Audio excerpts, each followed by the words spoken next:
So what about if you want to use if in a negative sentence in Irish? In English, when we want to talk about a situation that might not happen or might not have happened, we negate the verb after if. We use not or a form of not. If she does not go. If he did not go. The not is a separate word there. It might appear as don't, didn't, doesn't, won't. But the point is we don't change the word if when we want to make a negative sentence in English. In Irish, to negate a clause after if, we use a different if. Not ma or da. Depending whether it's standard Irish or a dialect, you may hear mura, mara or muna. But essentially it's the same one word. Where we had a choice with positive if sentences between ma and da, here we have one word to do both. So mura works as the negative of both ma and da, whether it's a likely or an unlikely situation. That doesn't matter, we've just got the one choice for if not. Instead, the verb will make the difference between the conditions. As Stenson says, only the tense choice indicates the type of condition. Stenson's example of a negated counterfactual, Mura mech Katrina teen, vet she anseo. If Katrina were not sick, she would be here.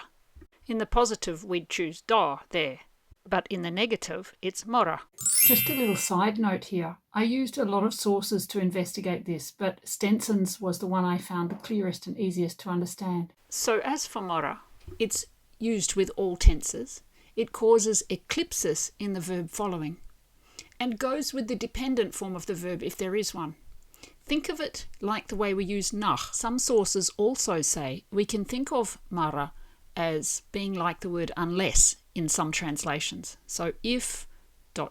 not, if someone doesn't or if it isn't. But also unless something is the case. Mara will she sasta, ta dod ej. If he is not happy, he is sulking. Unless he's happy, he is sulking. The unless doesn't work in every translation, but it does in many. Mara mintu kuramach denentu botun. If you are not careful, unless you are careful, you make mistakes.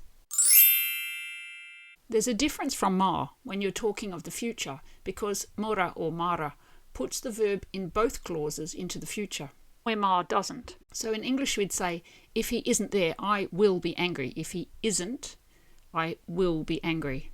But in Irish, if he will not be there, I will be angry. Mura me she on. Be farag orm. For regular verbs in the past, this word turns to murar with an R on the end and doesn't take the D apostrophe before a verb following that begins with a vowel, as you might usually expect. Murar ich me, if I did not eat. You may sometimes see mura with a B on the end, and that's the copular form used before vowels, but it's essentially working in the same way. So the example from Wiktionary would be Mashe no murabe, whether it is or not. And because the E is a vowel following the mura, it gets a little B in between there. In past conditional use with the copula, it gets an R or an RVH before a vowel. Something else noteworthy is that when you want to use if not before a noun or pronoun, for example, if not for you, it's a different word. It's murach with a CH on the end, murach. If not for you, murach husa.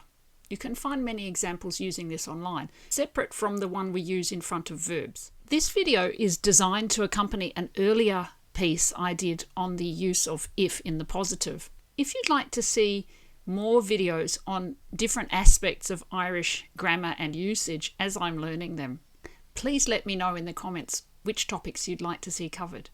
And in the meantime, have a look at some of my earlier videos.